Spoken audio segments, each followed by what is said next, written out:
is a pre-recorded encore broadcast of Francis and Friends. We're unable to take phone calls today, but you can email questions and comments about today's program to onair@jsm.org and visit our website at francisandfriends.com.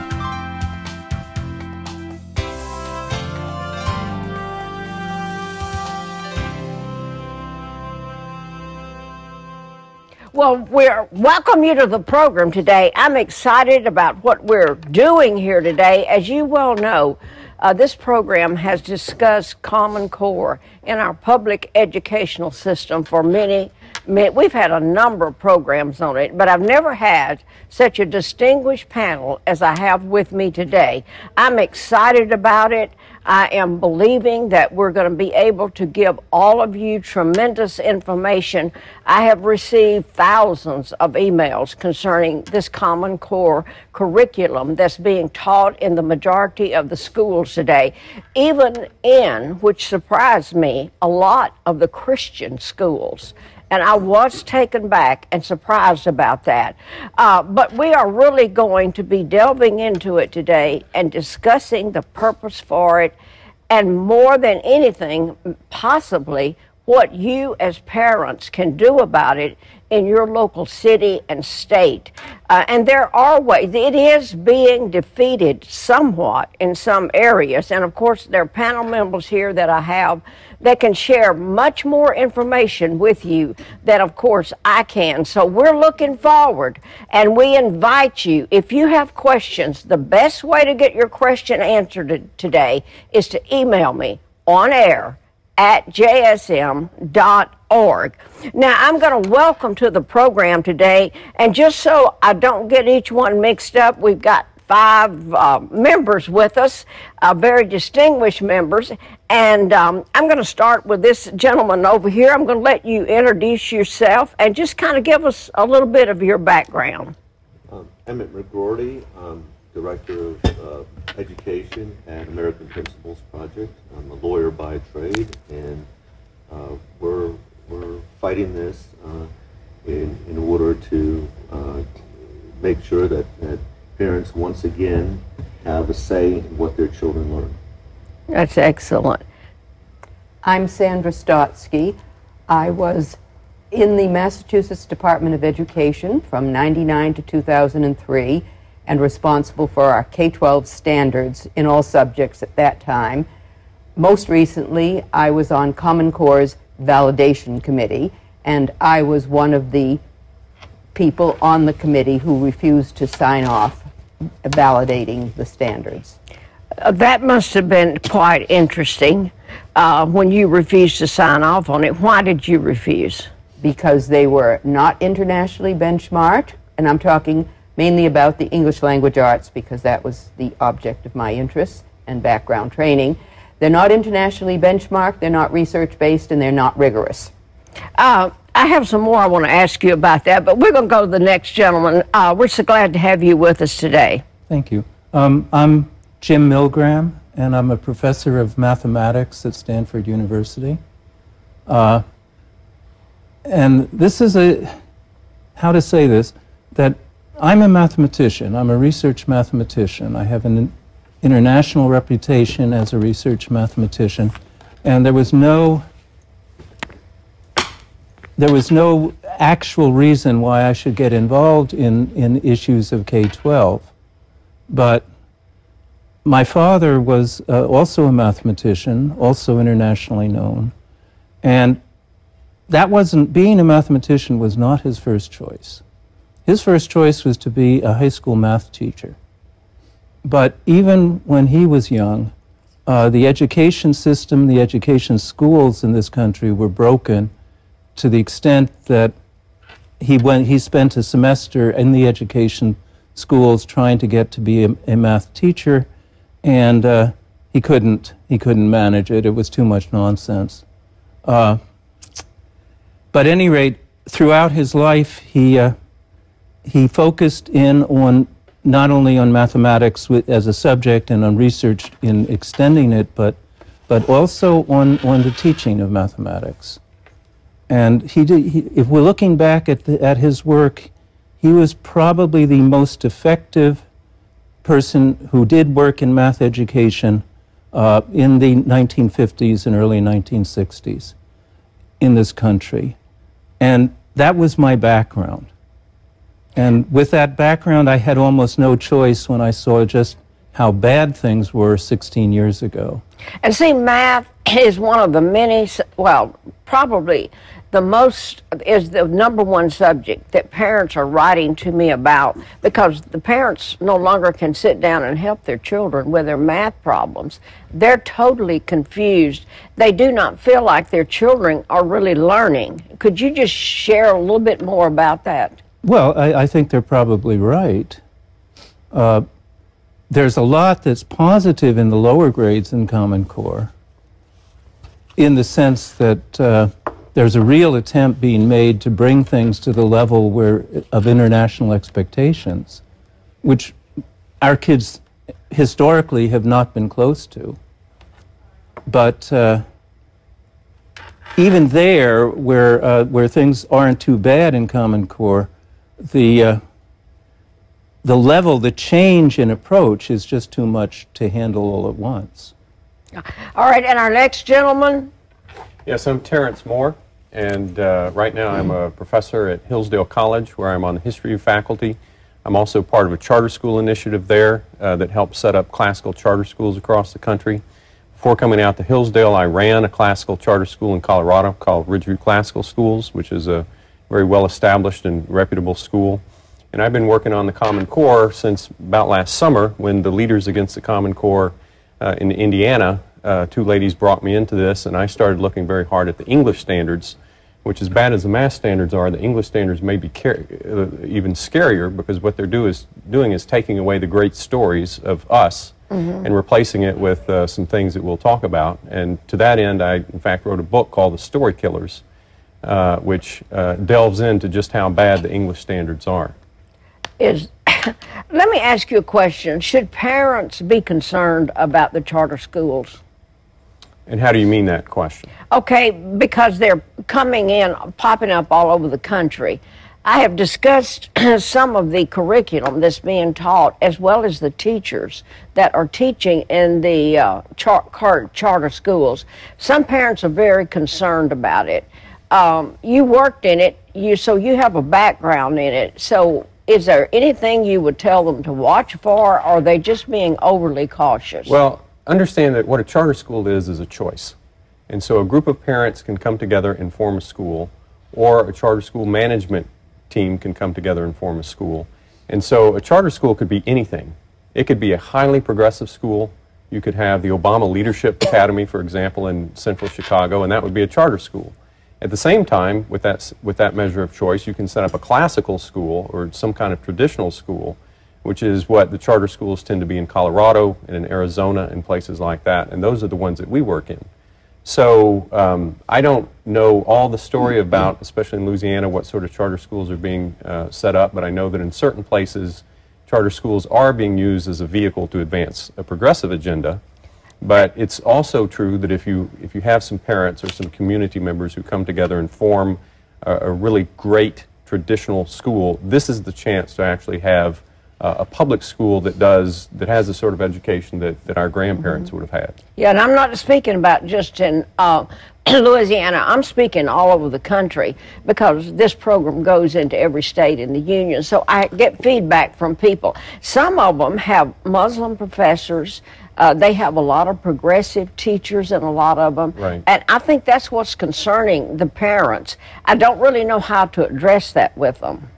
Well, as I say, charter school means a choice. And so right now in the public school system, anywhere you go, there really is no choice. There is one kind of education that's being put forth, no matter the state that you're in. The charter school laws are different according to different states.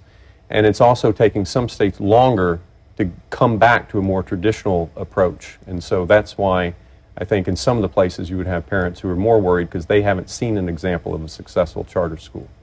All right, and our next guest? I'm Jane Robbins. I'm with the American Principles Project. I worked with Emmett. We have been working on this issue for several years. It's a multi-layered issue, and the more you get into it, the more you realize is out there that you need to be concerned about. But we have been opposing Common Core because it does what it does is it exacerbates all the problems that have existed, that have created the situation in public education that we have now. It recycles all the failed fads of the past, and it doubles down on them, essentially. And ultimately, it will completely remove parental control, local control, in an unconstitutional manner. This will be nationalized education that was never intended by our founders.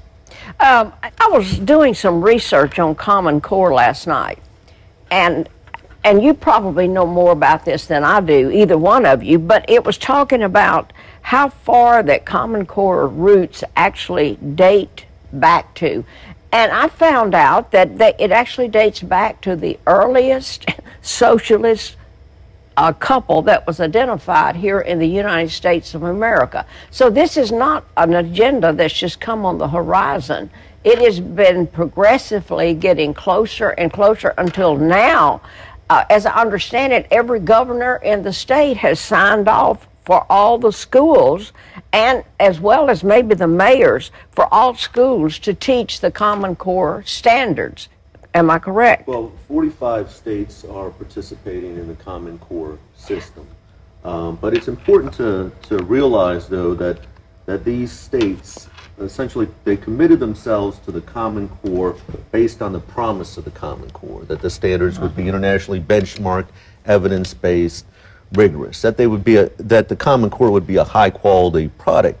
They committed their states before the Common Core had been developed. A year and a half later, the final product of the Common Core came out, and it failed to meet those slogans, those goals. But at that point, all these governors and school boards had painted themselves into a corner, and I think they felt it was too damaging to their political careers to get out. What they failed to consider is how damaging it would be to the children and to our Constitution. Go ahead. I would just like to add to what Emmett said, that the decision to adopt Common Core standards was made by, in most cases, state boards of education. They are the responsible group. The groups that were bypassed in this very narrow decision-making kind of process were, first of all, parents, second of all, teachers, third of all, state legislators, and fourth, local school boards and committees all over the country.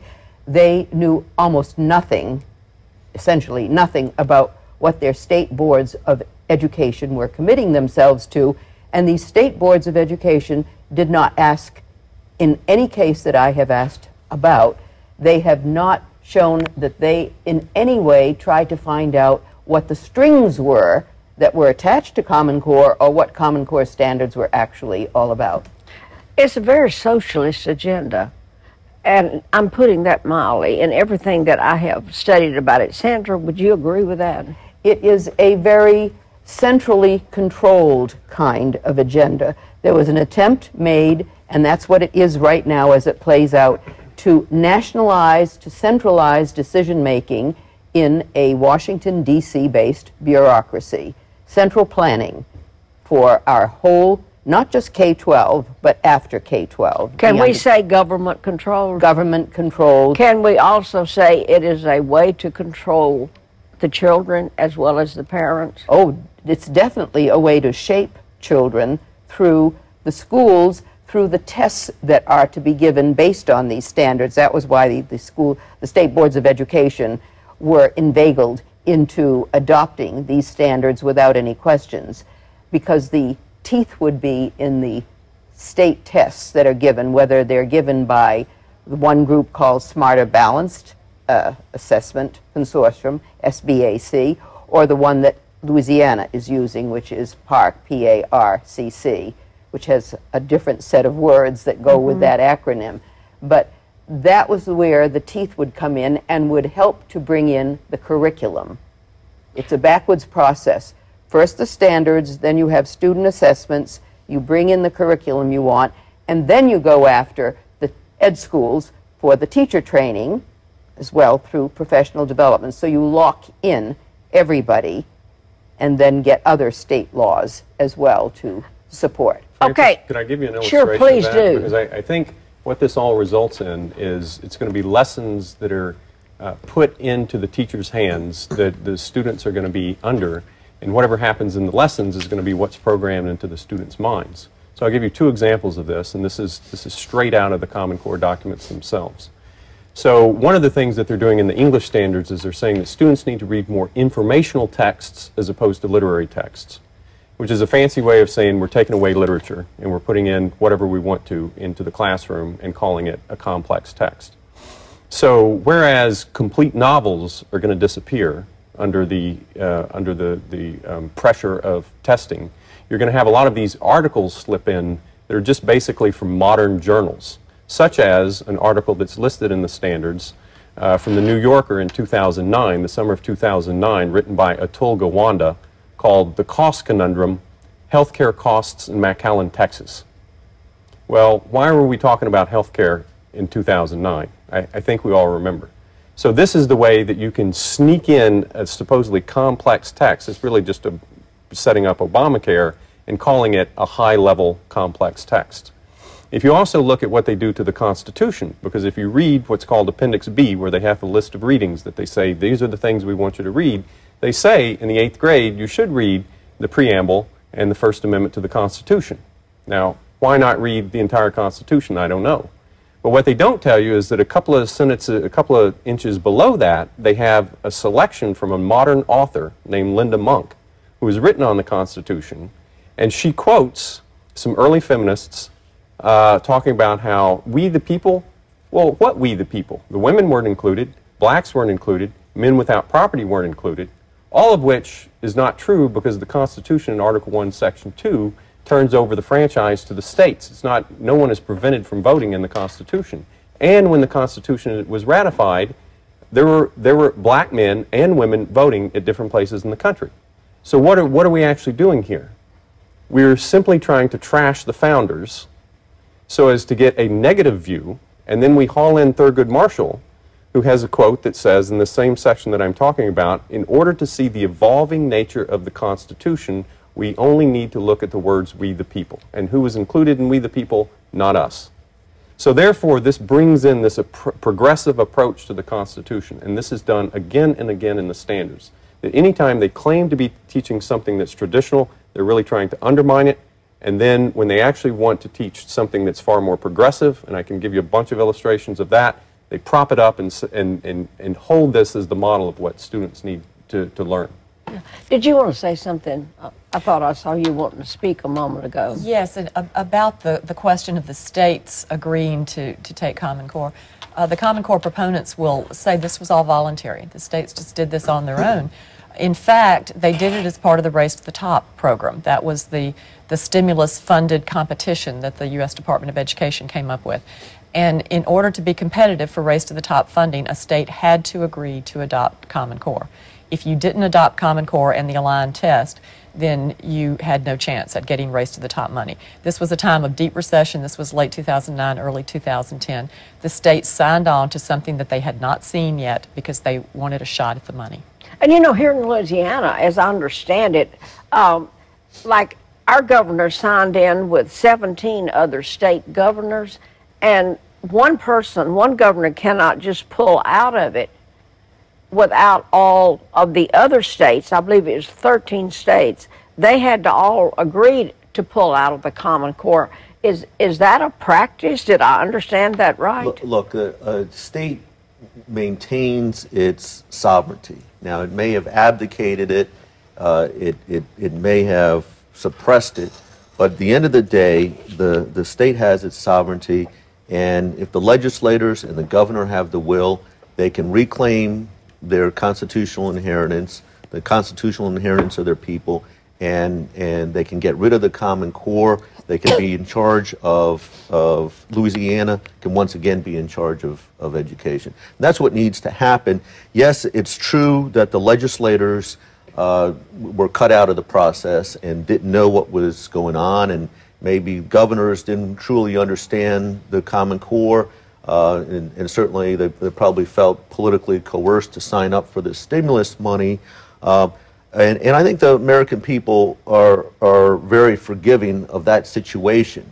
But this movement, this grassroots movement, parent-led, citizen-led movement, has really come into its own over the last year. It's a very powerful movement, a very passionate movement, and the time is now. These legislators are on notice. The governor is on notice. The governors are all on notice. They have a quickly closing window in which to pull their states out this legislative session.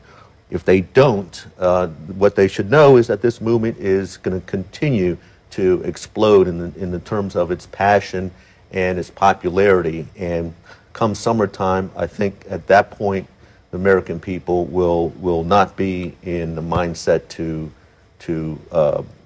politically forgive. I know that just with my listening audience, whenever parents, we encourage them, when they'd write us, we encourage them to go and get, when they saw something that their child was being taught or something that they felt like was of concern to them, that they go and get as many parents as they could and go in a group to the school or to the school board. They have had great success in stopping it. But then I read, and let me share this quote with all of you because I'd like your comment on it. But I believe that I read that back in 2010, the United States Educational Secretary Arne Duncan argued that schools should have a communal function, stating that my vision is that schools need to be community centers. Schools need to be open 12, 13, 14 hours a day, 7 days a week, 12 months out of the year with a whole host of activities, particularly in disadvantaged communities where schools truly become centers of the community, then great things happen. But I don't see anything about academics. And it seems like that Common Core, the academics are very poor in it. Well, you see what's going on there. You're taking away other types of civil institutions.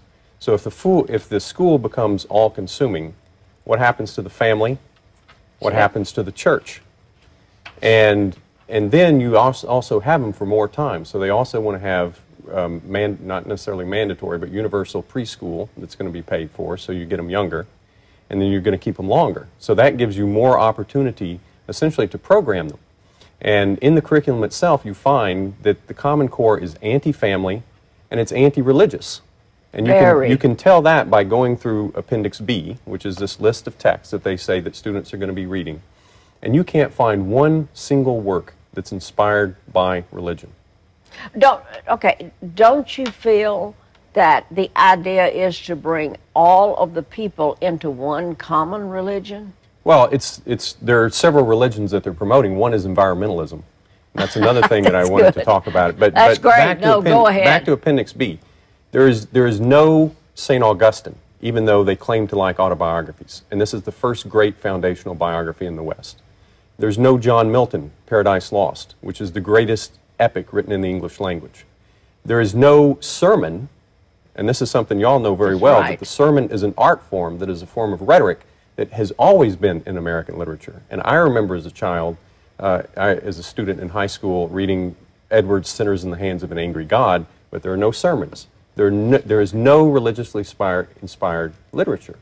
So that means if you believe that the history of literature and great books in the West are essentially have two parents, Athens on the one side and Jerusalem on the other, what they're doing is they're totally killing off Jerusalem.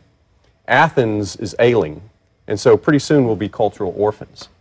And then how do you enforce this? And this is where I'll go and prove this environmentalism claim, is that when you look at the standardized tests that they're going to have that enforce that you're teaching the Common Core, such as the Smarter Balance test, many of these questions involve environmental themes. And so one of them for an 11th grade literature class had this page-and-a-half long article on eco-fashion. And what is eco-fashion? Well, eco-fashion is environmentally friendly fashion, because you know that when your mother washes your t-shirts, it just takes so much water out in the environment, and t-shirts have to be sent back and forth across the ocean, and they have to be dyed with chemicals, and that consumes energy and all the rest of it. It's just too much So you should find eco-friendly clothing and buy that, but don't trust the clothing manufacturers, because sometimes they pass things off as eco-fashion that aren't. So therefore, get the real, true, bona fide eco-fashion. That's something that's in an 11th grade test that's going to enforce the Common Core. Folks, that ain't Shakespeare. No, and how does kids understand that type? I mean, what do they get out of that? I think most of the children probably think it's stupid, frankly. But they're supposed to be programmed, and they're supposed to come out of there as environmental tree-hugging, but they're not, wackos. But they're really not learning anything that's going to help them in their later life. It isn't the teaching of science or mathematics, but it is the development and shaping of attitudes. And these are the goals of much of this kind of curriculum, to develop student attitudes, their so-called collaborative skills, their willingness to work with others on consensus about what something means or doesn't mean, or whether there is a right answer. Mind control. Am I correct in that? Part of it's mind control, but it's through the notion of what the community or the communal response should be, as opposed to an individual conscience, which is part of the Western inheritance. So it's not an individual conscience. It's very anti-Emersonian in that sense. Individuality you don't decide what is right for yourself. You have to decide what is right in view of what others decide what is right with you. Yeah, and we got to take a quick break. I'm going to be right back with the panel. Please, if you have questions, email us on air at jsm.org. We'll go to you next. Thanks to your monthly financial support, this program is made possible. We've got more Francis and Friends coming up next.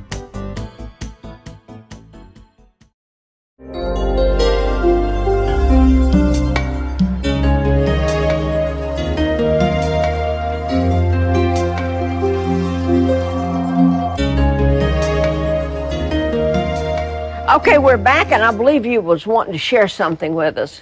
Well, the political structures that push the Common Core into the states, onto the people, are still there. And that's what people, I think, need to understand. The federal government is still there, very intent on pushing this agenda through. And the special interests that were behind the Common Core and conceived this plan, they're still there and are very active in pushing this through. The issue now that this has all been brought to light, the issue now is whether or not the legislators and the governors are going to stand up and push back. And it's a critical issue. I think for the last 20 or 30 years, governors and legislators have just turned the other way and pretended that this wasn't happening. They haven't pushed back. Now is the time for them to push back. And you brought up, what could parents do? This is what parents have to do if they're interested in protecting their children and protecting the Constitution that protects their children. And that is, they need to contact their legislators and their governors, and they need to say, you need to get us out of this now. Not next year, not 2 or 3 years down the road, not a extended out process. You need to get us out of this right now. You need to not be a coward. You have to stand up like a man and push back. Well, parents are very concerned about this. I know they are. But like there are certain governors that have bought into this, and they're really into it because they're into the progressive agenda. Could I just add, to follow up what Emmett just said, a good part of the problem for many legislators and governors is the question of where they go if they get rid of Common Core, because it's been sold as a silver bullet. And they're afraid that they will go back to whatever the status quo was before, which apparently they have been willing to buy the idea that whatever they had before was not worthy of having in their public schools. This is not true for many states, and in Louisiana in particular, their own English language arts standards were even better than Common Core's. But the whole problem for many legislators is to decide how can they go forward if they get rid of both Common Core and either of the testing consortia that are developing tests based on it. You know, I first became aware of this because we have a private school here. We have a church school, so all of my grandchildren and great-grandchildren, they're not not involved in this, was when Texas, the parents in Texas stood up against this C-scope that was coming into their schools, and they began writing me and sharing with me, and I did a whole program on it, just, to help them, because I knew this was, it's not only just statewide, but it was all over the country. But isn't this an ideal globalist agenda to where every nation in the world is teaching the same curriculum? It's a form of maybe I'm going to be strong for you guys, I don't know, but it's a form of brainwashing. It's a form of control for our children. And it is also, as one of you just stated, it's not, the parents no longer have control of their child. The state has control of that child. I think what this is a radically different view of the individual than what our founders had.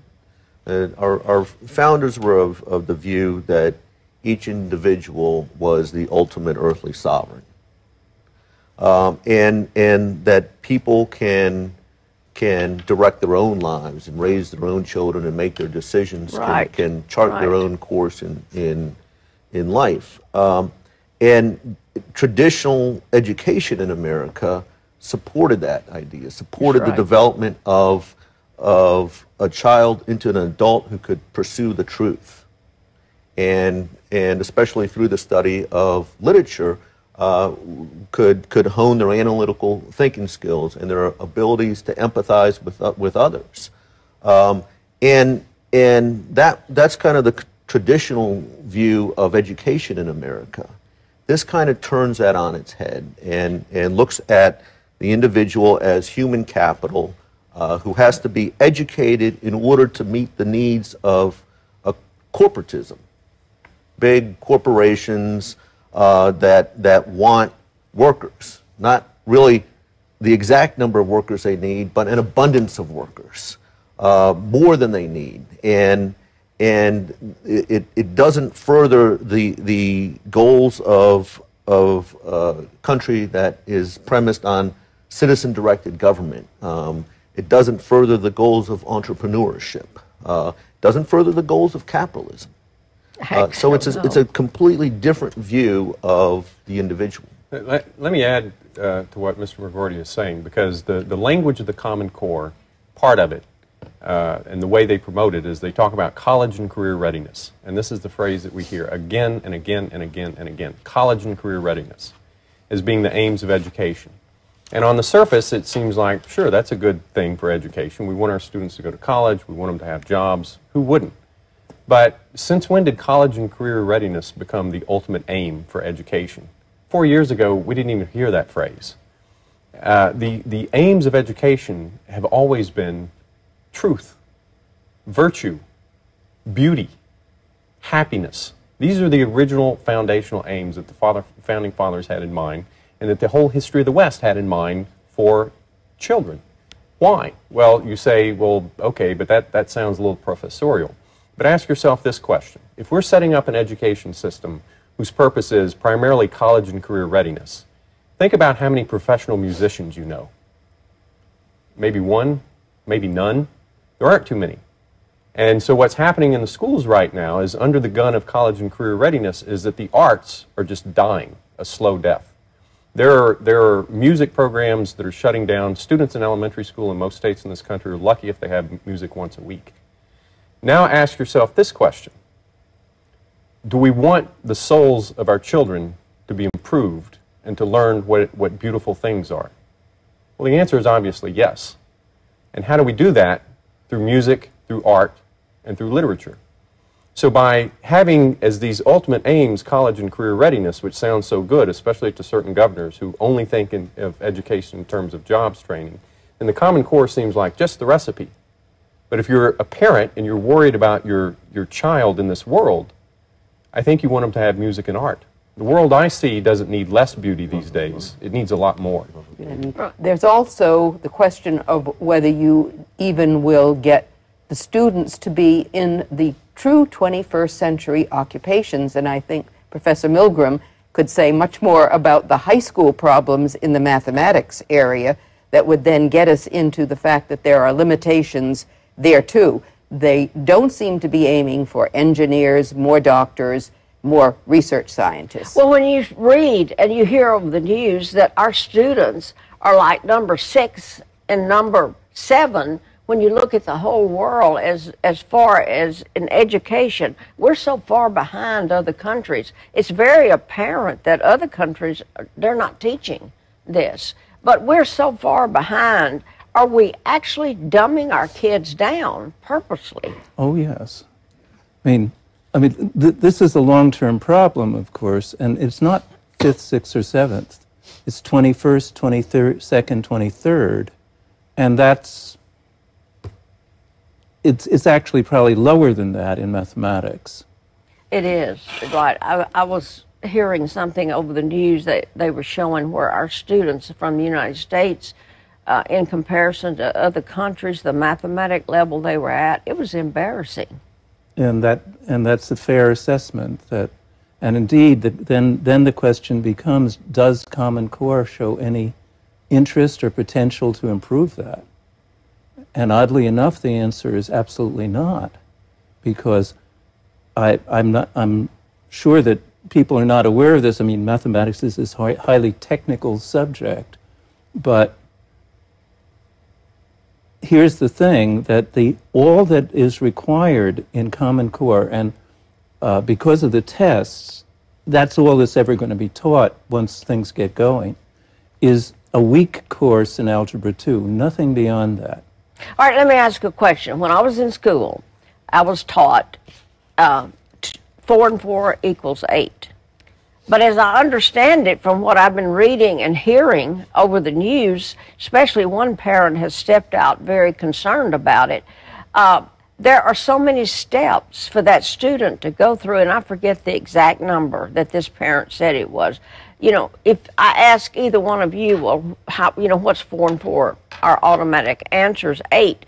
But this parent's saying they have to go through 100, and I believe it was something steps, yes, the students nowadays, to arrive at 8. Yes, and it's ironic, and but what happens is that we've gone back to another of these programs that we know absolutely failed because the evidence is overwhelming, and that's the new math in the 1960s. And that's what they were doing in the new math in the 1960s. And of course, there was a huge reaction against that in the 1970s, and the new math disappeared. But now we're back with a known failed program, and the idea that you don't learn the basic algorithms, you learn all the things around them, and you produce your own individual algorithms for doing calculations which may or may not be correct. All of this is back, and it's what the kids are dealing with now, and it's not what mathematics is all about. Oh, well, they're not being taught. That is my assessment, and I'm very concerned about it. You know, how can we compete in the world if our kids are so dumbed down that I mean, is that the true purpose of what we're saying here? Well, it's an effect. It's an effect, and I would like to add that it's possibly one of the goals is to ensure that our kids can't compete at the same time they are saying they will be competitive. In other words, there's a forked tongue approach that we have to be on the alert for, that whatever we hear from the officials who are promoting Common Core, the truth is probably the exact opposite. And that's what I'm finding out, but people are reluctant to step out on a public platform and make those statements. And I guess that's why I've kind of been prodding you guys along. Let me give you an example which I think is akin to the math value math example. And most people don't know this yet, because the two standards that have been adopted around the nation are the English standards and the math standards. But there are also social studies standards, and there are also science standards that are waiting out there, and some of the states have already adopted those. The social studies standards, which are called the C3 standards, which are also a part of the Common Core, are simply appalling. So, for example, when you hear geography, you think of what? You think of states, you think of cities, you think of oceans. If you read through the C3 geography standards, you will not find the word ocean, or the word mountain, or the word state, or the word city. What do you think the most popular word is in the geography standards? Environmental. And so if you read through the geography standards, what But you see, have that's an are... agenda. It is an agenda. And so you have, what are the effects of human-made disasters on other peoples, so on and so forth. And so there's several standards that include words such as human-made disasters, so on and so forth. This is clearly global warming, what they're promoting. And so if you're a state legislator and you see, and you take only about 10 seconds to read these things, and these standards come across your desk and you see geography, you say, great, geography's making a comeback. My kids don't know anything. They can't tell one state from another. And so you're led to believe that these are going to be richer geography standards. But when you dig down into the geography standards, they're not teaching geography. They're teaching climate science, so-called. All right, let me ask you something concerning literature, since you were discussing the literature classes. Parents are writing me about books that have just downright vulgarity in them. They're teaching pornography and every deviant lifestyle that you can possibly imagine. So what is that doing to our kids? Well, it's destroying their sense of romance and love and all the rest of it. I won't get into the really nitty-gritty because it's pretty awful, but I'll give you an example of a tamer story that'll show. Now, this is not recommended in the Common Core Standards in Appendix B, but it's in the Common Core textbooks that I've found. And there's a work that's one of the favorites by Kate Chopin, who is an early feminist, who's even well known here in Louisiana, and who writes a story called The Story of an Hour. And so, at any rate, what happens is she's informed that her husband has just been killed in an accident. She tears up for a couple of seconds, then she goes in her private room and she stretches out her arms and she looks into the future, which is hers alone. And then the word self-assertion is used. She's finally finding her own self-assertion. Now, you remember the marriage vows, that part about self-assertion, right? We all swore to that. But at any rate, what happens is, in the margin of the teacher's edition of the textbook, the teachers are essentially programmed to ask the question, well, what does this mean when she stretches out her arms? And then the students are supposed to give back, she looks into the future and it's hers alone. Then the second question is, well, what are we to reflect upon this? And the answer that's given in the teacher's book is, students should reflect on the negative aspects of 19th century marriage. Well, guess what? 19th century marriage was a whole lot like marriage. So if you're a 17-year-old girl and you're reading this, and not just this story, but a whole lot of other stuff by some other questionable authors like Sandra Cisneros and Toni Morrison, you come away with a jaded view of life. You don't have any hopes of finding love or of marriage or meeting Mr. Right. You just think that the world is awful, it's a dog-eat-dog world, and you're in it for yourself. That's not academics. No, no, it's not. It's programming. It's attitude formation. That's what the major purpose of a lot of these What kind of kids, though, are going to, when they get through the 12th grade, enter college, what kind of kids are we going to have? Students who are disposed to having that kind of an attitude further shaped at the college level in the humanities courses they take. That is what is being prepared in K-12. Okay, let's talk about history. There's a second issue here. Well, you have to also consider the fact that what they are not being prepared for is the knowledge base, to have the knowledge base in mathematics, in the hard sciences, in medicine, in fact any technical area. They're being absolutely minimally prepared, and it's deliberate on the part of core standards. The fact that they only go through a weak Algebra 2, what does that get you? Well, it gets you a 1 in 50 chance that a kid is ever going to get a 4-year degree in any of these technical areas I mentioned. And that's only the beginning of what they've done. What they've done is they've aimed, instead of aiming at a real college education, what they've aimed at is a community college education and maybe a 30% chance of a 2-year degree at a community college. And that's appropriate because the objective here is to produce minimal level workers. The American ideal, the American dream is being totally done away with through the school system. And we're turning out mindless robots. That's my assessment of what I'm hearing and what I have been studying. Correct me on that if I'm wrong. Oh, I wish I could. No, I'm not. You're not wrong. But the problem is that our state legislators and governors in this country, for the most part, don't want to accept that as the outcome. They have been told consistently by certain people and certain groups, particularly those that are funded by the Gates Foundation, and we need to mention who is funding a lot of the development of the Common Core standards and their dissemination and their propagation and their promotion, that this is to be desired, that we will get the workforce we need. This is why U.S. Chamber of Commerce apparently believes that this is going to be good for the country. It isn't that the people who have been sold this can of snake oil or jar of snake oil really want to do in the country and the whole notion of self-government. It's that they want to believe that these so-called experts or politically ambitious people who seem to have a lot of money at their disposal and have other successes in other areas really do have our best intentions at heart. But they do have a lot of money at their disposal. I'm not involved in this like you guys. I'm not in the academia world, but I, through just research and study on my own, I see what kind of student that they're turning out. We've got politicians, governors, and of course our federal government. They are totally pushing this agenda, so I don't look to them for help.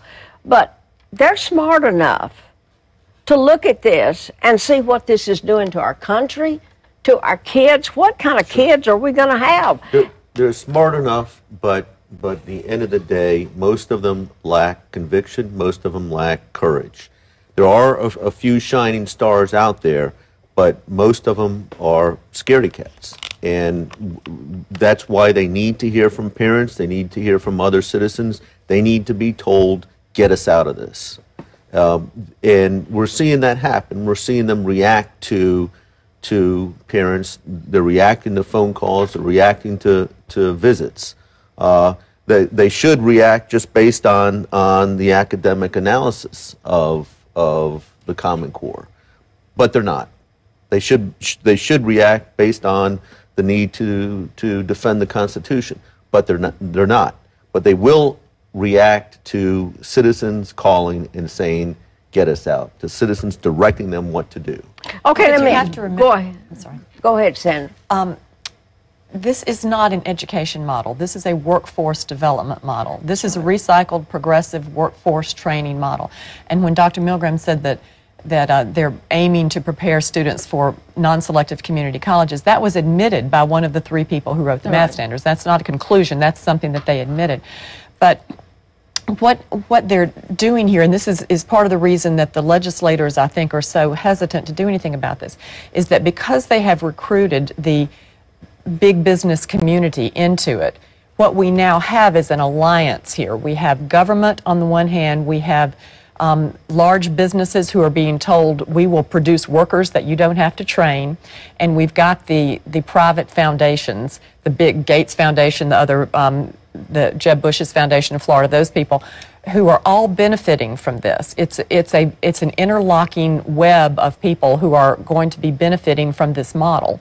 And we were told by somebody who's been involved in this on the national level, he said, you have no idea how much money is on the other side of what you're doing. And so that they're getting tremendous pressure from these people who are really going to benefit from this. And yes, we are creating students who will not be able to do really, to fulfill their potential in the world.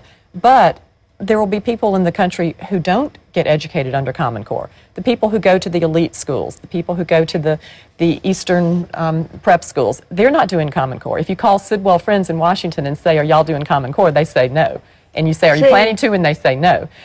What we're going to end up with is a two-tiered society. The people who didn't have it, they will be the ruling class, and then the rest of us will be The somewhere else. ultra-rich and the ruling class, and then the poverty level, that they're trying to move the middle And then class everybody to, else. and they're succeeding in what they're doing. If the citizens of the, we employ a lot of people here. When I go to hire somebody, I want to hire somebody who's been trained in that particular field, know what they're doing. Like I got a lot of TV employees. I don't want somebody to come in here that to work in my television that doesn't have a clue about what they're doing. So, but what you're telling me, Sandra, is they're not going to be trained to where they can go out and get good paying jobs. They're being trained to get the low paying end of it. So what do they do? Like you say, is it just the wealthy and the influential whose children are really going to get educated? Well, this is something that Plato said a long time ago. Yeah. Whoever controls the stories of the society controls the regime. Whoever knows the English language and essentially knows it well and can dictate how the language is formed and how it's deployed controls the regime. So Sidwell Friends School and all these elite schools on the East Coast, they're not going to do away with literature, and they're not going to do away with English instruction. Those students will get it, I guarantee you.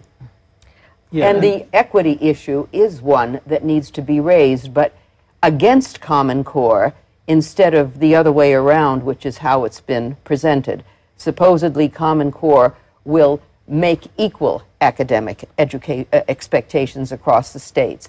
Actually, it will produce a growing gap between those elite students from elite schools and all the rest. Mm-hmm. It's going to be a tiny elite at the top ruling a very large group at the bottom. That's why I think the movement has been very insecure and incomprehending about how to deal with the parents who've been raising protests all across the country, because they're not parents from the inner cities. They're parents who are regular parents in our regular communities across this country.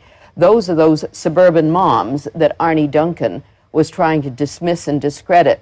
They don't know how to handle those mothers because they were trying to help what they thought were the children of other mothers in their rhetoric, but not in actual fact. So they're at a loss as to how to dismiss all these mothers, and they're not being even labeled as mothers. They're being labeled as people who fly around in black helicopters or who speak from one side of the spectrum.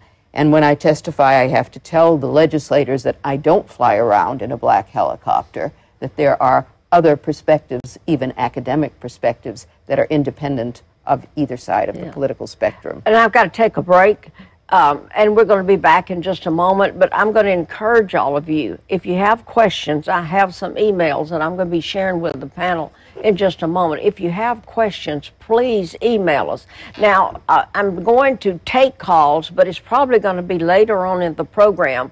When you call, you're going to have to specifically state your question up front, because we would have the phone lines so jammed we couldn't take all of calls otherwise. So please, the best way to get your question answered, email us on air at jsm.org, and we'll be right back. Thanks for your prayers and financial support. More Francis and Friends is coming up next.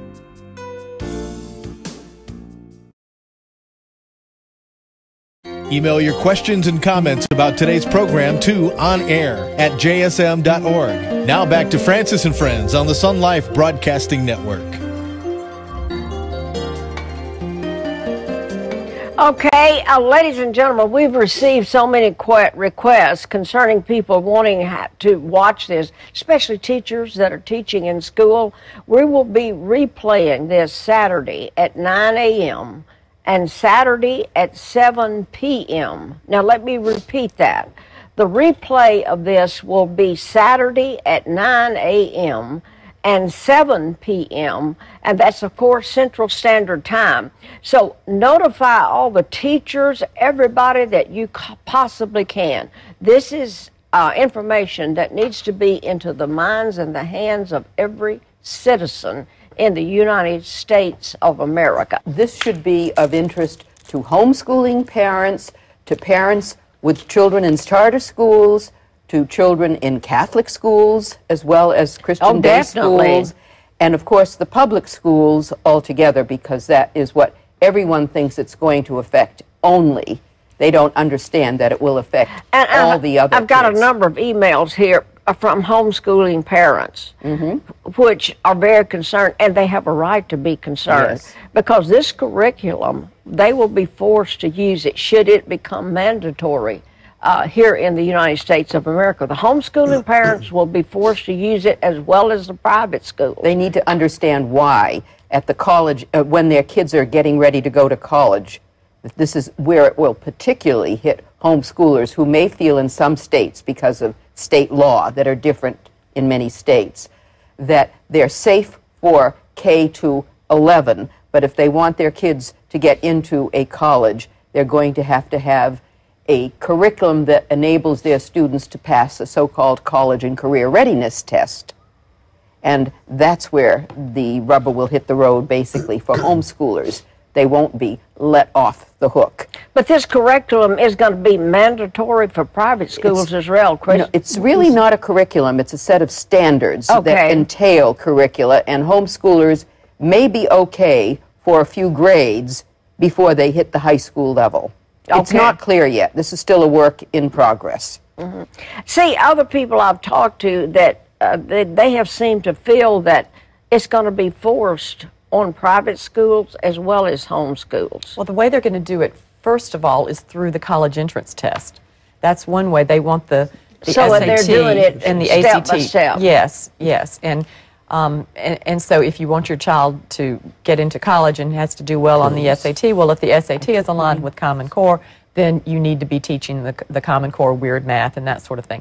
However, SAT is, originally they said they were going to align with Common Core by, I don't know, 2015 or something, but they have now pushed that back a year. I think that they're a little concerned that there's so much pushback in the country that they're a little bit afraid to do that. But that's one way they're going to do it. They're just going to gradually close the noose so that you feel like you have no choice except to use Common Core. And really, you would agree with me that for this to be defeated, it's going to come down to the grassroots family. Definitely. It's a political movement. It's not, as Jane was saying, an educational movement. It is political. And that is why those people who run for state representatives or state senators are going to be particularly vulnerable, and the local school board members will also be vulnerable, because that is where parents are going to direct their first fire. They are apt to know those people even if they don't know other people, State Board of Education members, because in some states they're appointed, in some states they're elected. I believe Louisiana has both. And they're harder to get at because their names are virtually unknown in most states. All right, now, you were wanting to get something out, some more information. Well, one thing we often hear from proponents is in the face of all this criticism, they say, well, the Common Core is just a floor. You can teach above the Common Core. And that's what their defense is basically down to nowadays. But in reality, it's a ceiling, not a floor. And the reason is because you look at what the Common Core does. In English language arts, it requires substantially less classic literature in favor of informational texts. Why is that? Because of the greater emphasis on informational texts, there's not enough time in the day to teach both classic literature and informational texts. So that's happened. In math, it's this emphasis on fuzzy math, reform math, slows the progression that students are in. So they can't get to Algebra 1 by 8th grade. And then it slows it down further in high school. As Dr. Milgram was saying, it only gets to Algebra 2 level in high school. And Dr. Milgram was concerned further about Please, yes, please. after that. Yeah, I think people have already pointed out that there's a real threat here of developing an extreme two-class system in this country. But the fact of the matter is that it's already here, and it's only going to get worse. Let me give you one basic example here. so the school where I am at Stanford is thought to be the leading school on the West Coast, but we don't regard it that way anymore. We regard it as the leading school on the entire Pacific Rim. And so we draw our students now from China, from Taiwan, from North Korea, from South Korea, and other places like Russia and India. And I don't think people are generally aware of it, but entering students at Stanford, if they take calculus, that's a remedial course. So the biggest course at Stanford is advanced calculus. Every student almost takes advanced calculus. Okay, at Stanford this is the case, at Harvard this is the case, at Princeton it's beginning to be the case. At the leading schools in this country, the schools where the people come, the reality is they come, and they'll be our leaders mostly, this is the level that we start at. And, you know, the fact is, with Common Core, you're not, you know, the students that see calculus are going to be severely diminished. They're not going to see calculus even at the university level. Their background is too weak. Exactly. One thing we have not discussed is history. Now, everything I've seen in the Common Core, in your history classes, it's actually rewriting history. And Right. most of the time, it's not true, Right.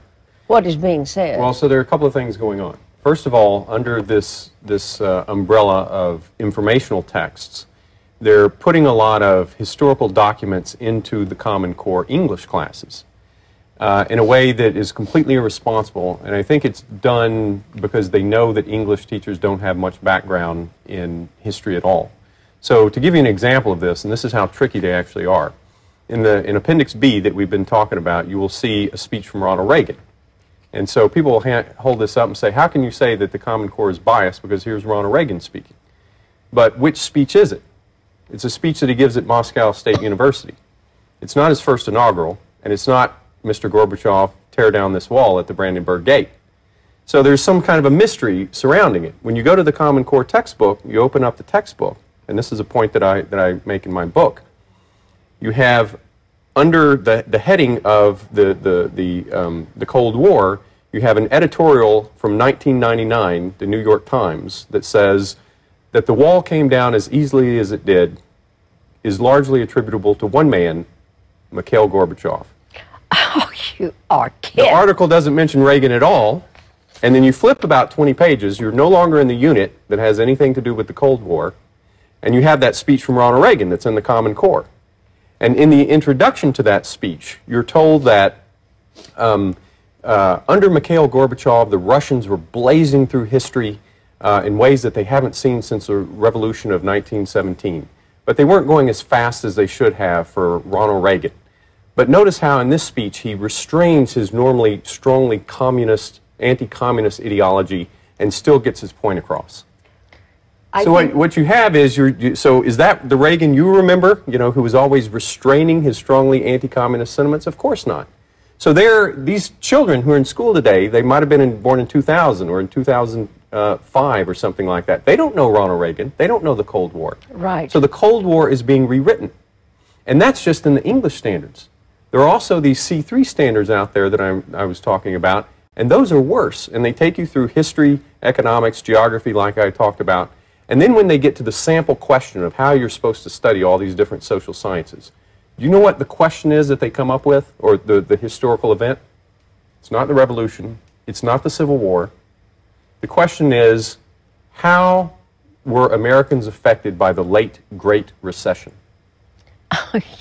A depressing question, but I would like to follow up on what Terrence Moore just said, because most parents may not be aware that all the curriculum materials that will be used by most parents' children, regardless of the school they are in, and this applies to Christian day schools, it may even apply eventually to homeschooling materials, we don't know yet, are Common Core aligned. So you have control of curriculum materials for all students that will be determined as they are in alignment with Common Core standards, and these literacy standards that you were referring to, because that's what Common Core provides for both history, social studies, science, and other subjects, that these are reading and writing skills, but it means you've got to teach their notions of reading and writing to materials that are aligned to Common Core in other subjects. It's a way of getting in the other subjects when Common Core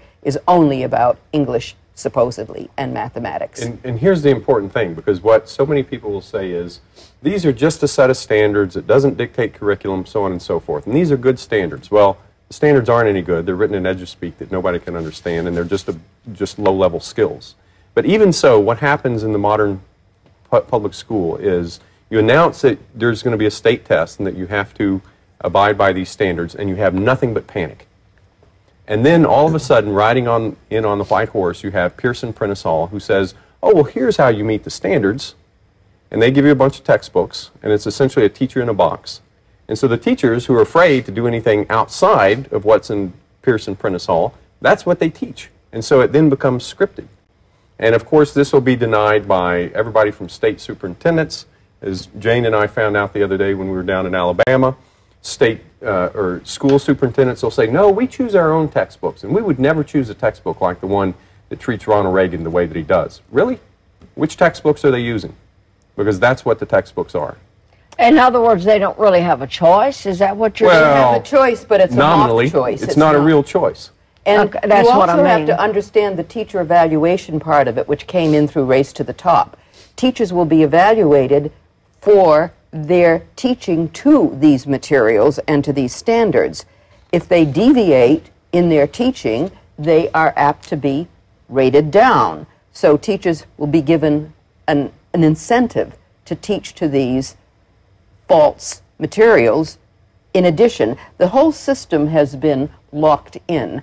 Every piece has been related to another piece, starting with the standards, which have been incorporated into the textbooks and will be part of the test items and will be therefore something that the teachers know they have to teach too, but they will be given the materials that relate to the kind of test items and what these major dominant publishers, Pearson and I think the other one is McGraw-Hill. I think there are two major publishers who are basically taking control of the market. All right, let me share with you what teachers are telling me that are trying to oppose, and I'm going to call this agenda, because I think that's what it is. It's definitely an agenda. But they are being removed from their classrooms and being replaced.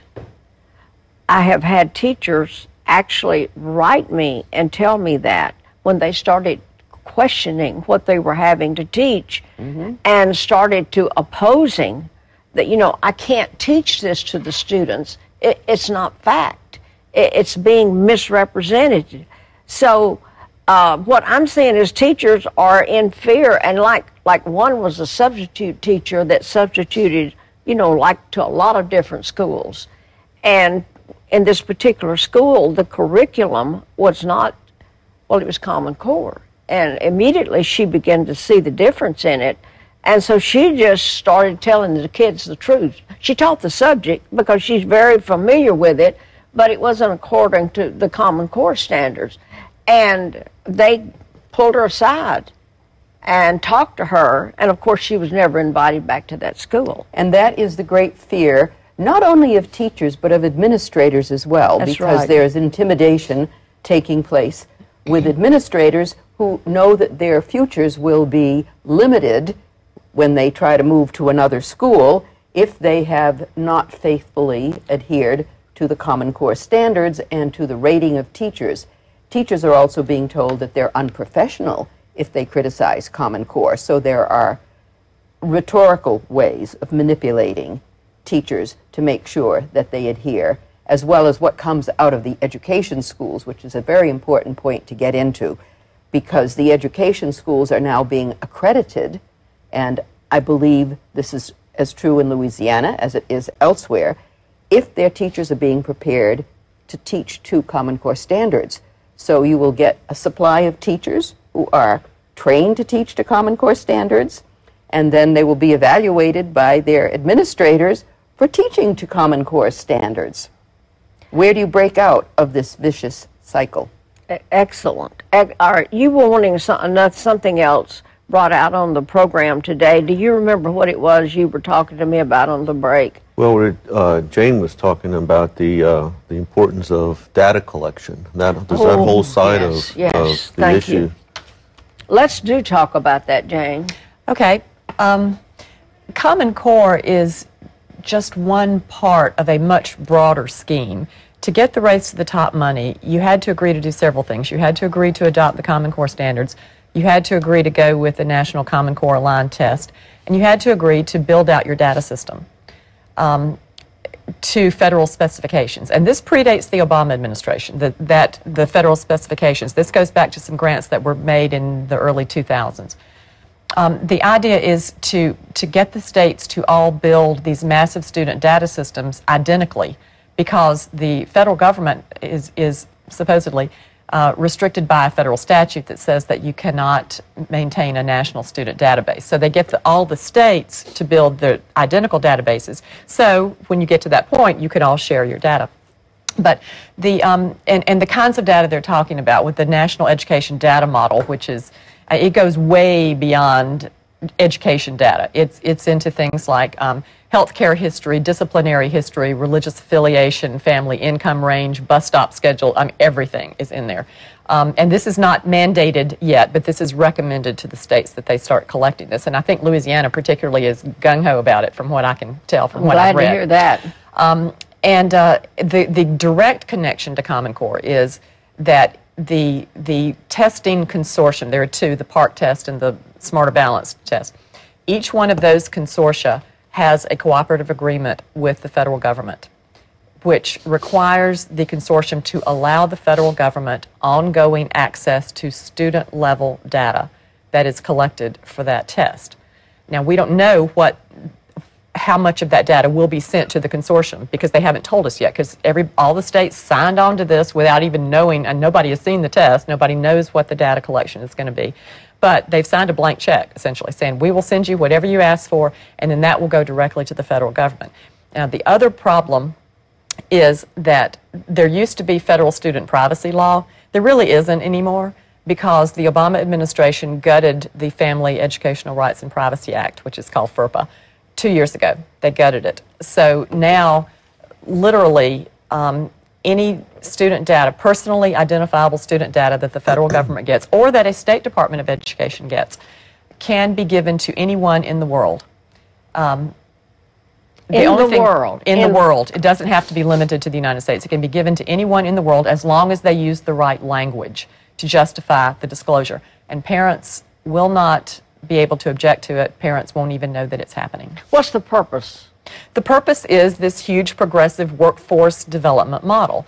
They want to be able, and as Secretary Duncan has said, they want to be able to track children from preschool, cradle to the grave, through the workforce. They want to know everything Johnny did, every course he took, everything he studied, how well he did, where did he go after that? Did he go to college? What courses did he take? How well did he do? Did he join the military? Did he get in trouble with the law? Where did he move? Did he get married and have children? They want to be able to track it, because if you've got the progressive experts controlling the society and controlling the economy, they have to have data on people. They have to know where to plug in the people. So that's the idea of it. And there's a related story, which is not quite data collection, but it's also what's happening in the classroom. And this is something that teachers should be worried about. 10 years from now, teachers are going to be computer monitors, because more and more students are being hauled behind computers. The computers have the programs. They can do the teaching. The teachers were already, under progressive education, supposed to be facilitators more than teachers anyway. So if you can put this all online and you can have it all pretty much uniform, which is what they're after, why not do it on computer? And there's a report from the U.S. Department of Education. There are a couple of disturbing reports, but one of them talks about that very thing, the digital learning. You'll hear everything about digital learning, and this is going to be great. It's the wave of the future, but ultimately, of course, it will downgrade teachers, and you'll just prop kids in front of their devices and let them do it that way. Digital learning, we're not talking about just showing great lectures from great professors. That's not what we're talking about. We're talking about the interactive things, where the computer gives the child a prompt and the child gives a response, and then there's another prompt and another response. What they're doing is they are collecting data on that child, and they're collecting data on the child's mindsets and dispositions and how he interacts with this, and does it take him a long time to do this? Does he go back to this question twice? Does he get frustrated here? Is he bored with this? They're collecting all of this. And there was something in the Department of Education October a year ago called Datapalooza, and they had all these digital learning company people there. And one of them said, we are collecting billions of records of data. We're collecting billions from all over the place. And that's what he was talking about, these very personal, they call it fine-grained data.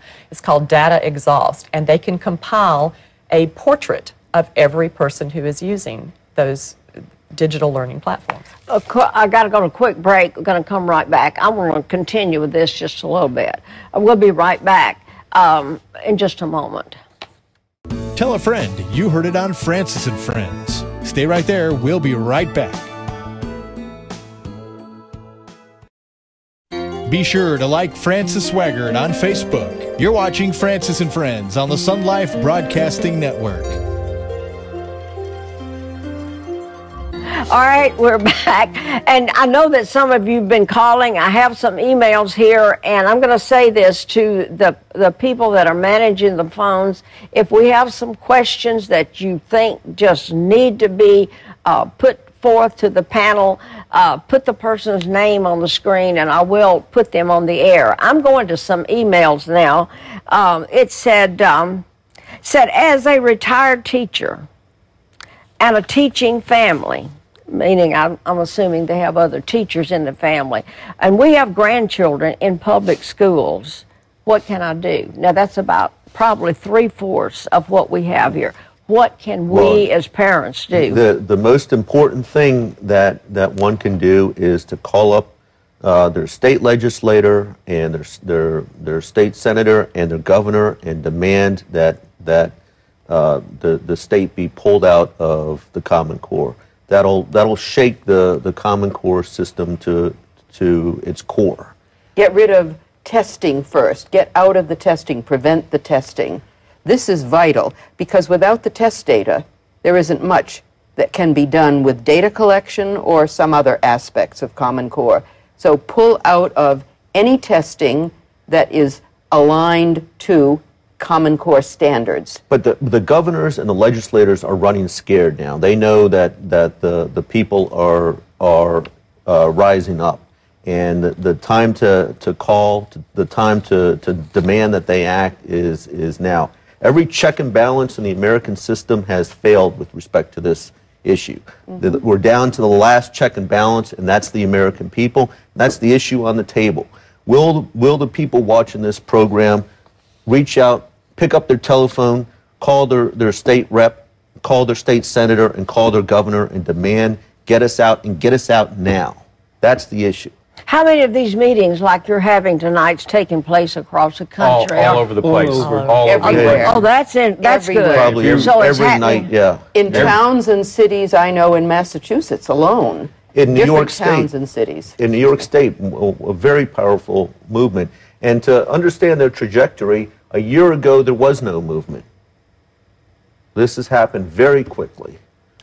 I would also like to add that there is one thing that governors can do, and that is issue executive orders, which could be done if a governor had enough spine or enough support from outside the governor to start saying, we're going to get out of the Common Core aligned testing that we now participate in. That would be the beginning of the end. It wouldn't certainly get rid of Common Core standards, but at least it would start getting rid of one of the most poisonous tentacles. But other than Governor Perry, who said no to this from the get-go, I'm not aware of any governor who has said anything firm on this, anything that really evinces courage.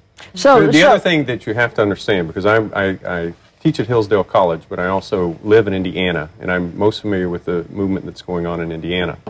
And although there are, for example, the Indiana has decided to rewrite the standards, which seems like a good thing, understand that the education establishment is going to rally around this same sort of thing. And so it's very likely that even if you're in a state that's going to rewrite the standards, there's going to be a lot of cutting and pasting going on, and they're going to come up with something that's very similar. And the Common Core folks are going to regroup, they're going to rechange rename Park or Smarter Balance, come in with a different test under a new guise, and they're going to do the same thing again. So for this to be a victory, for us to win this, we have to repeal everything about Common Core to include the standards. And then we have to get down to rewriting what education ought to look like. And a lot of people act like this is the most difficult thing in the world. Personally, I don't think that the English language or mathematics has changed much in the last 100 years.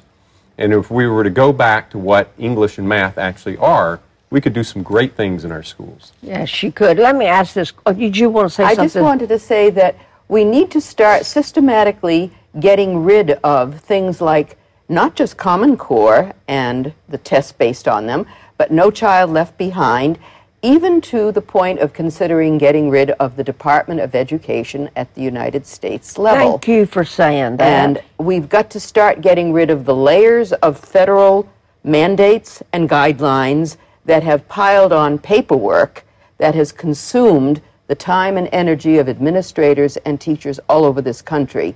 But that is a process that could begin with getting rid, first of all, with Common Core. But this is the whole ball of wax. If people care about the Constitution, if they care about our founding, they will act on this now. This has to happen now.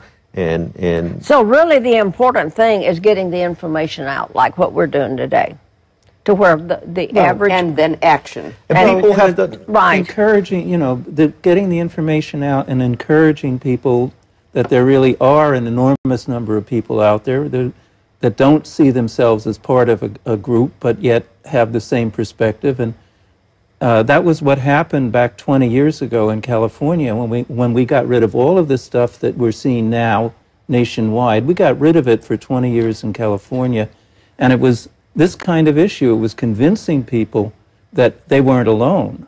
Right. Well, the corporatist progressive mindset is that people can't make a difference. And that's the critical miscalculation they made with respect to that.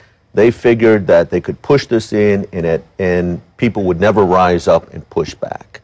And in fact, people are doing that. This is the critical thing people need to understand, is that they can make a difference. One phone call, one visit, and can make a difference. And we've seen that happen in state after state after state. In most every state, the movement was started by one or two moms. So this is what you parents can do. All of you that are writing, ask. All right, let's go to an email real quick here. It said, I see on the Ohio Department of Education and Local Schools website that Common Core promotes rigorous standards and critical thinking. Now, for the viewers out there that do not really understand those terms, can you explain it to where they can... The truth is the opposite.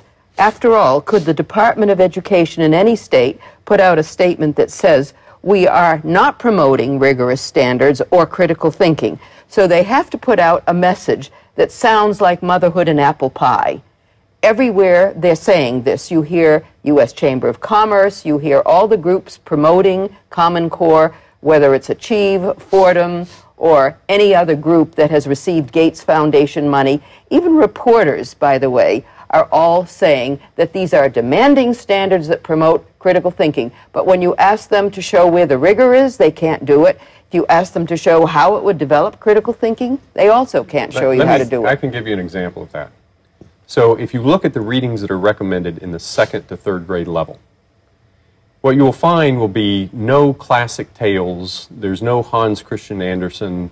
There are no classic fairy tales. There are no books that Aladdin and the Magic Lamp that students would love to read and that would be demanding and that have beautiful language in them. What you see are a lot of books that were mainly written back in the 90s and even in 2000. And some of those books that they recommend as being rigorous say on the Amazon website that they're for ages 4 to 8 years old. So this is not rigor that they're putting out. These are great slogans to stand behind, but the more you educate yourself and actually look at what's being taught at any different grade level, you find out that it's either straight out political propaganda or it's just a lot of mush. And it's there's a definitional problem because when they say rigor, when they say critical thinking, they don't mean it the way we mean it. Right. To us, if we say something is rigorous, we think that means it requires the student to know a lot. That's not what they're talking about. They're not interested in knowledge. They're interested in mindsets, attitudes, dispositions. Rigor to them is facing a problem that does not have a defined answer and thinking about it and collaborating and all. That's rigorous to them. That's what they mean by that. When they say critical thinking, they're not talking about analytical thinking. They're not talking about linear, logical thinking, which is what we all hope our children would develop. They're talking about taking a problem and looking at it with all these different perspectives and different, here's the oppression and here's the power and here's the da-da-da-da-da. That's what they're talking about. So, but they use the language in a misleading way so that we interpret it one way, but they're interpreting it a completely different way. Okay, I have a phone call from Maria in New York. Welcome to Sun Life Broadcasting, Maria. You have a question for the panel. Yes, I do. How can others in New York and other states find out the exact financial trade-off to local districts due to the cost of the Common Core and its implementation? Because I have recently discovered in my own local district that it's costing way more than the state is willing to give us. So it's pretty much an unfunded mandate that I feel is going to get passed along to the taxpayers and cause cuts to important programs in our local district. Okay, Sandra. There are a couple of things you can do, but you still may not get the information, which is the problem. First of all, you go to your local school committee or superintendent and find out if they have tried to pass a bond at the local district level. This is happening in many local districts throughout the country. A bond for which the superintendent got permission to help shape at the local level so that the burden will be added to the local property taxpayer for paying for the technology. One can ask state legislators to find out what the State Department of Education in the state has allocated or been given for technology costs. That's how you start with this, but it can be hidden in many different ways by local schools and by the State Department of Education. Okay, has that helped you, Maria?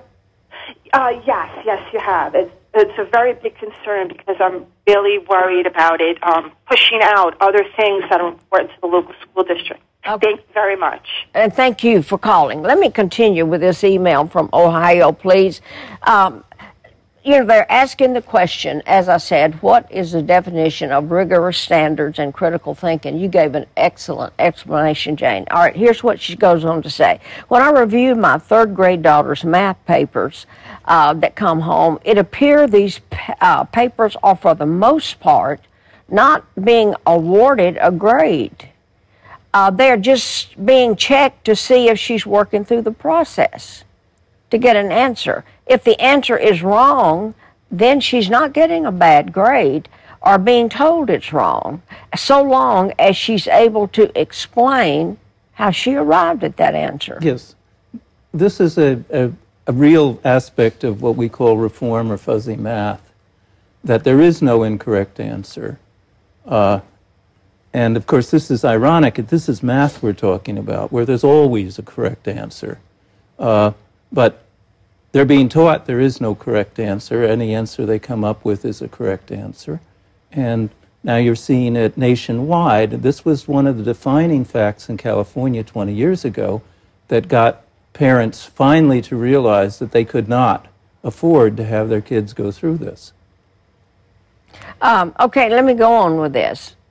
It said, is this Common Core? Yes. It definitely is. Okay, how does rigorous training and critical thinking apply to this? It doesn't, not the way normal people understand the terms. All right. It's, to me, as if it's the right or wrong factor has been taken away. Nothing is right and nothing's wrong. Let me just add that what Common Core is telling, and what those who are its proponents are saying, is that in writing out the explanation, the child is going through a struggle, and that this struggle is what is producing a higher level of thinking. And so they are justifying having all kinds of students, including those on IEPs, as well as students who are above that grade level, who already know the answer. They're forcing them to turn mathematics mainly into a language arts subject. And this is what teachers are beginning to see, that instead of dealing mainly with symbols, you're dealing with mathematical symbols, you're dealing with verbal skills, reading and writing, for mathematics that are changing the nature of the subject. But the teachers are not grading it because, for the most part, our elementary teachers can't even answer these questions themselves. Ooh, okay. Let me go back to a statement she made. It's as if the right and wrong factor is being taken away. The answer is acceptable, whether it's right or wrong, as long as the student can explain how they got there. And preferably if they got there through consensus, because that's one of the key See, words. but that's not education. Well, it's not education, but let's go back to what we were talking about when we talked about the true aims of education. If one of your true aims of education is truth, and you know that mathematics is a science that delivers truth, true things about the universe, then of course you're looking for the right answer. But if you're just trying to supposedly create college and career readiness, well, then it gets murky. If in fact what you have is a progressive agenda, then you don't want them to have the right answer, because that means that they can actually think. One of the things that Dr. So what Milgram we're likes doing to... is we're taking any individuality away from that student. We don't want them to think. Okay, let me give you an example. One of the greatest minds that was largely self-taught in our country is Abraham Lincoln. Right. And what was his education? Fables, King James Bible, Shakespeare, the Life of Washington, and geometry, because he loved to read Euclid. What is the Common Core taking away? There are no fables, there's no King James Bible, or Bible of any kind, there's no Life of Washington that's celebrated, and there are no proofs in the geometry. It's not a Euclidean-based geometry. So what do you have? You have students who do not have logic. For all the talk of critical thinking, the thing that builds up logic more than anything else is working through a geometric proof. So if you want students who are going to come out and just simply be compliant and listen to what their betters tell them, take proofs out of your geometry. That's the best way to do it. Okay. My question is, parents, is this what you want for your children to come out of school in this condition? Is this really, if you don't, you better start listening to what this panel is saying. You better get active, and you better find out where to get active in your state and in opposition to what's going on. Let me ask this question. I'm going to continue on with this email. Also, for this school year, we purchased her school supplies that were provided to us on a list from the school. On the first day of school, all the students in the classroom had to put all their supplies together in one spot for community supplies. As each student needs something, they would be allowed to go get it from the community supply. Well, about 9 weeks into the school year, my daughter comes home asking for more pencils. And I'm asking, why? Well, how could you go through 24 pencils in 9 weeks? I emailed the teacher. I was told all she needed to do was come to him and ask, and he'd get them from the community supply. Wow, that sounds familiar. Do we see this happening in our government now? Yeah, well, we tried that experiment. It was called the Soviet Union, and it was a colossal failure. But that's exactly what's going on in the classroom. They're building these communities using the model that is not American, and that's the way they want students to learn. Of course, the other reason why all the pencils are sharpened is because little boys love to sharpen pencils. It gives them something to do so that they don't have to sit in that chair all day long. But yeah, this is so patently obvious what's going on here. That's why people need to fight back, and then as they're fighting back, start thinking about what a real great education looks like. What was American education meant to be, and how can we get back to that? Because that's going to be the ultimate solution. Part of the problem here, though, is why the teacher is allowing this, because that's the person running this common collective communal supply store. And those are the Well, does she have a choice? She's been taught it in an education school. I don't know that this comes directly from the Common Core. Could have been a trick that she was taught in education school, and this is her way to teach community. Absolutely. It could have been from a professional development provider, because we have a great problem with current teachers who are being given professional development forever until it comes out of their ears. But these are so-called Common Core consultants who have so-called the right word, and they train teachers in whatever ideology they think is lurking behind Common Core standards, which have been the failed ideas in our education schools for 50 years. Did you want to say something? No, I mean, I would follow up on what Sandy just said. I mean, this is critical, and what Professor Moore said, I think this goes beyond education. This is really reshaping, this is changing America. It's changing how the individual is viewed by the state and how the state views the individual. So this should be of concern to all your viewers. All your viewers need to act on this and to push back. As I said before, every check and balance in our system has failed. Congress is inept. Congress didn't stop this. Congress enabled this. The courts aren't going to stop it. In the states, the legislators let it come in. The governors signed on to it. The State Board of Education actively brought it in.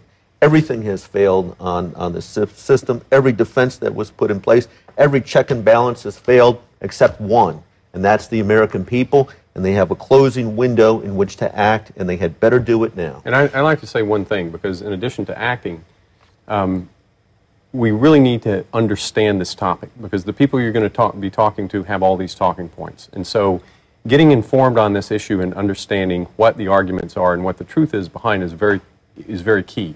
So I'll just mention three or four research sources. One is the American Principles Project has a website called truthinamericaneducation.com, which say that again now. Truthinamericaneducation.com. In fairness, it's an independent site. It's just a network of parents and. Okay, well, Emmett's pretty much behind it, and he has a big say in it. But so I'm going to let you take some credit for it. But at any rate, look at that. Look at your state websites, because almost all of these states that are actively resisting have a state website that keeps folks informed at the local level. Dr. Stotsky has written a ton of good articles about this. As I mentioned at the beginning of the program, I've written a book called The Story Killers, which specifically looks at what's going on in the English standards. In addition to this thing that we're going to do tonight, there was a conference at Notre Dame back in the fall in which a bunch of us testified, and most of the leading critics, in fact, everybody at this table testified, and the leading critics against Common Core also presented a lot of accessible material. That's a good thing to look at, and I do think it's one of these things where parents need to get informed and know exactly what's going on in the classroom, so that when they go to their legislators, they just won't be shut down with this talking point or that talking point. Could I further add that it's easy if parents just go to Google first and then Google with a couple of descriptors afterwards, because this is part of the problem I have found. Parents often don't know how to get access to the different state groups.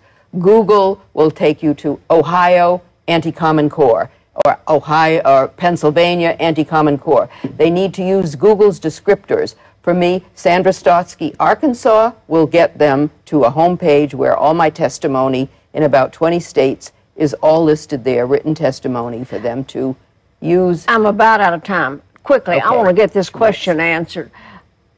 Parents with special needs children, I have a lot of emails here about that. They're very concerned after listening to this. They have every so what right are they facing? You know, like a parent's got a child that's autistic. They don't know what's in store for them. Let me immediately cut to the problem. Common Core hasn't figured out what to do with children who have IEPs. They're, at this point, going to take the same test that everyone else is taking. They are to be included in the same classroom instruction for the whole class.